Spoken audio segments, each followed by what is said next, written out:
We continue our reading of Turn Your Eyes Upon Jesus, an invitation to spend a year with your best friend, a daily devotional by author George R. Knight.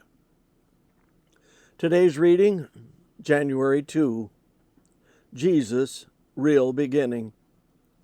In the beginning was the Word, and the Word was with God, and the Word was God.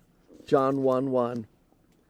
Here is the real beginning of the Jesus story, whereas Matthew and Luke commence their gospel with Jesus' miraculous birth, and Mark with the inauguration of his ministry. John takes his readers back to the beginning of beginnings. And what was that? A first thought is to go to Genesis 1:1.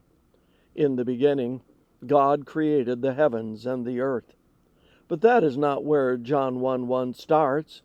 After all, according to verse 3, Jesus already existed before the Genesis creation, being an active agent in it. Colossians 1:16 and Hebrews 1:2.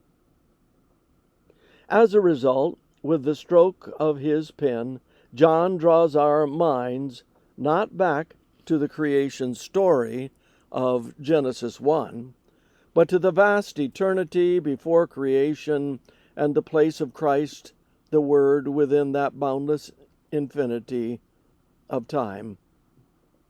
Ellen White captures the depth of the eternity when she writes that Christ was equal with God, infinite and omnipotent. He is the eternal, self-existent Son. Evangelism, page 615. When John says beginning, he means the real beginning before the creation of anything. The apostle goes on to make two other statements about the Word. The first is that he was with God. The flow of the fourth gospel helps us understand that withness. It pictures Jesus as being at the Father's side, John 1:18. The Father placing everything in his hands, John 3:35.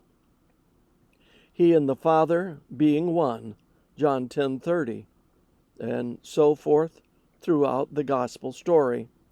Thus, John's second declaration about the Word, when combined with the first, presents Christ as the Word, who from all eternity has enjoyed a profound intimacy with the Father.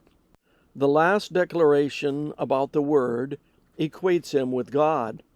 Here it is important to note that John is not saying that Jesus is the Father. After all, his gospel presents the two as distinct individuals, capable of talking to and about each other.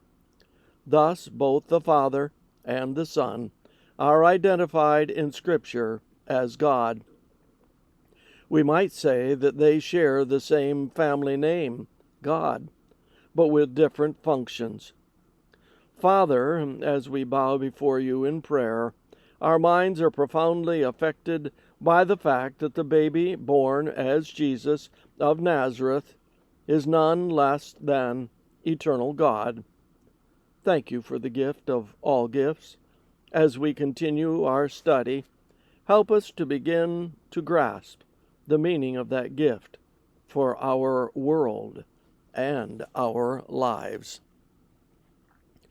This concludes our reading today of Turn Your Eyes Upon Jesus.